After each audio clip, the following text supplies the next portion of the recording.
Okay guys, so we need to find out where the squealing is coming from on this car.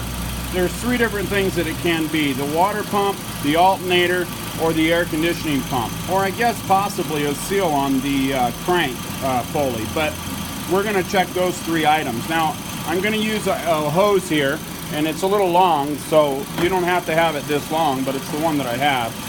And it's big enough to where I can stick one side close to the item I want to listen to, the other side's going to go in your ear. But for this test, I'm going to hold it next to the phone and see if you can determine what it is. So we're going to check the air conditioning first.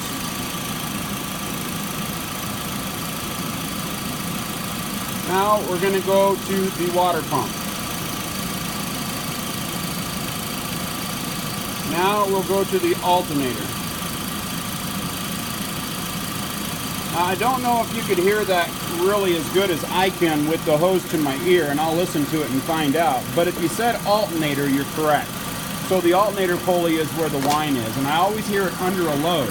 So I assumed it was something connected to the belt.